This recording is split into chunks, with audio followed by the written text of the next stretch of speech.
Hey Rad World, I'm Tony Walters. Welcome to our soon-to-be new set. It's very much still underway, but that's not going to stop us. Today we're talking about Spider-Man Homecoming.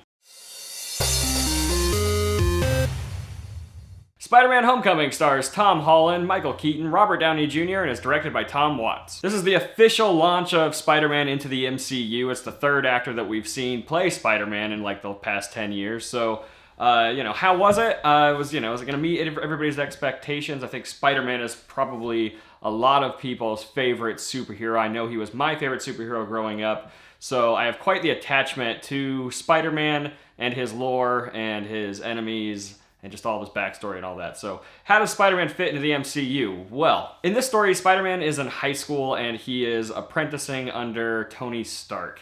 It follows just a couple months after the events of Civil War, and now we get to see what Peter Parker is going to do with his life now that he has went off and done this big exciting thing, and now he's back in high school living his day-to-day life, trying to pretty much earn the respect of Tony Stark and try to become an Avenger. That's basically what the movie's about. It is very much a coming-of-age story, and I'm not the first person to say this. It's something that Marvel has been talking about during the entire development of this movie, that they wanted to make a coming-of-age story superhero film, and that's very much what this movie is. It is basically Spider-Boy becoming Spider-Man, and it's a really well-told story. I really enjoyed the movie. I thought it was really funny. I thought the action sequences were fantastic. And I really enjoy Tom Holland as Spider-Man. I think that this kid is absolutely perfect casting, and he is the best on-screen Spider-Man that we've ever had. He gives a very convincing performance of somebody that we can relate to. I mean, we understand the troubles that he's going with, trying to balance his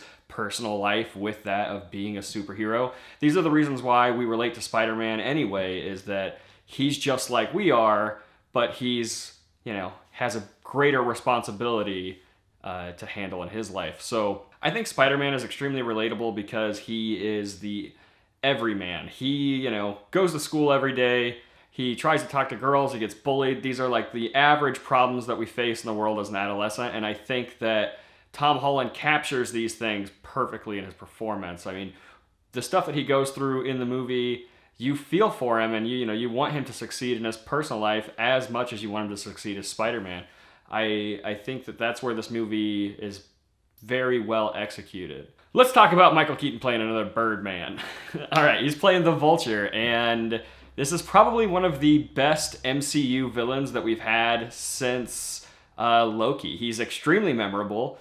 You know his motivations, you understand what they are, they're extremely clear, and you understand why he's doing what he's doing. Michael Keaton's performance as this character is very dark, very realized, very, very grounded.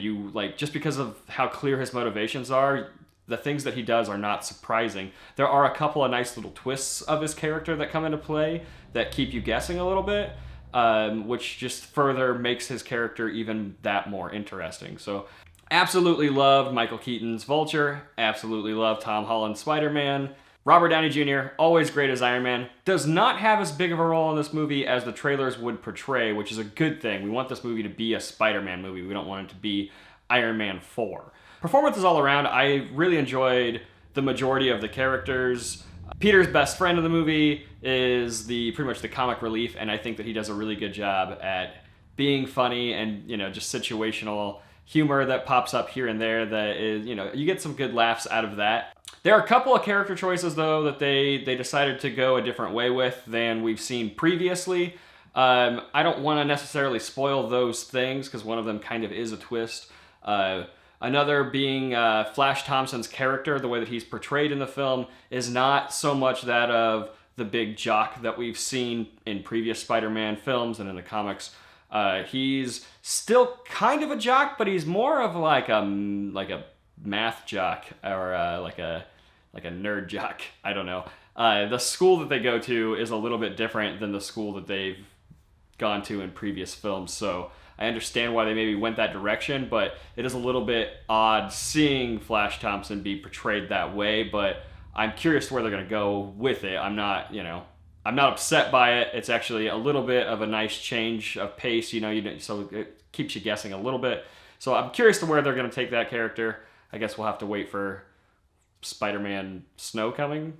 Overall, I really enjoyed this film. I don't really have too many complaints. Most of the complaints that I have are more me being a fan of the source material and them kind of changing things up a bit. I just feel like there are certain beats that you should probably hit in a Spider-Man film that may have not been there.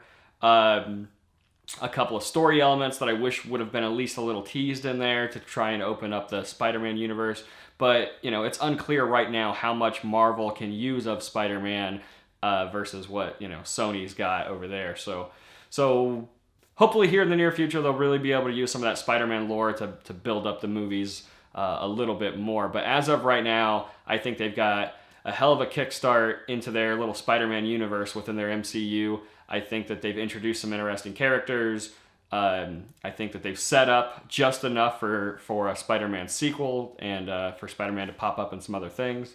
Spider-Man Homecoming gets an 8 out of 10. I thought this was a hell of an enjoyable film. I thought it was executed really well. Some of my gripes might end up being a little bit more fanboyish just because I'm so well attached to that character and I feel like there are certain beats maybe that should have been hit that maybe weren't hit. But overall, does it do anything new for superhero movies? Not really. It is very much a standard superhero film that kind of falls into a coming-of-age story, which is, it's a little bit different, but doesn't really stick out a whole lot from other superhero movies that we've seen. Where does it fall for me in my Spider-Man lineup? I had thought before I did the review that that Spider-Man 2 was still my favorite Spider-Man movie. But I just watched Spider-Man 2 before doing the review because I wanted to know for sure. I'm gonna put Spider-Man Homecoming just edging out Spider-Man 2 as my favorite Spider-Man movie. So Spider-Man Homecoming, Spider-Man 2, Spider-Man, The Amazing Spider-Man, and then The Amazing Spider-Man 2, and then Spider-Man 3, or The Amazing. Flip those two around at the bottom. I don't know. They're both pretty awful. But yeah, you get the point. If you like this review, let me know. Hit that like button down there. Hit that subscribe button if you want to see more reviews like this one. Check out the last review I did right over there. And we'll catch you guys next week right here on Rad Movies.